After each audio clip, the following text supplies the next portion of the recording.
During a session in an Andhra Pradesh Assembly, Minister Atchannaidu launched a scathing attack on the previous YSRCP government, accusing it of chaotic administration and a failure to fulfill its manifesto promises. He stated that the public handed over to the alliance government due to YSRCP's inability to deliver on its commitments. Atchannaidu alleged that the former regime sidelined its pledges and pushed the state into financial ruin, burdening it with 9.5 lakh crore rupees and debited. He remarked that discussing the implementation of the YSRCP manifesto was shameful given the economic damage caused during its tenure. His comments underscored deep dissatisfaction with the previous government's governance and fiscal policies. YSRCP వాళ్ళు manifesto గురించి మాట్లాడుతుంటే చాలా అపహాస్యంగా ఉంది అధ్యక్ష.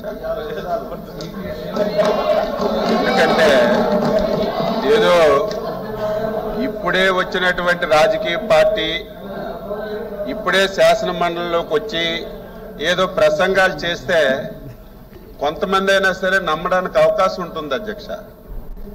మొన్నటి వరకు ఈ రాష్ట్రానికి పరిపాలించినటువంటి పార్టీ వాళ్ళు కూడా గత ఎన్నికల్లో ఒక మేనిఫెస్టో ఇచ్చి 5 సంవత్సరాలు పూర్తి చేసుకున్నటువంటి పార్టీ ఇచ్చిన మేనిఫెస్టో ఏ విధంగా అమలు చేశారో ప్రజలందరూ కూడా చూసిన తర్వాత మాట తప్పారని చెప్పి తీర్పిచ్చి మాకు అధికారంలోకి తీసుకొచ్చిన విషయం వాళ్ళు గుర్తుపెట్టుకోవాలి ఫస్ట్. అయితే వాళ్ళ మనసుల్లో ఒకటి ఉండేది అధ్యక్ష, చంద్రబాబు నాయుడు గారు, పవన్ కళ్యాణ్ గారు, బీజేపీ ఒక మేనిఫెస్టో ఇచ్చారు.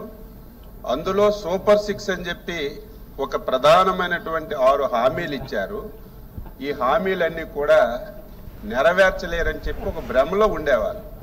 దానికి కారణం కూడా 5 సంవత్సరాలు ఈ రాష్ట్రంలో ఆర్థిక విధ్వంసాన్ని చేశారు అధ్యక్ష.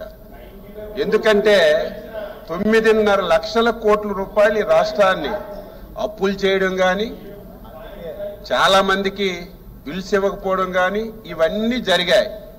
ఇన్ని ఇబ్బందులుంటే ఇచ్చిన హామీలు నెరవేర్చలేదని చెప్పి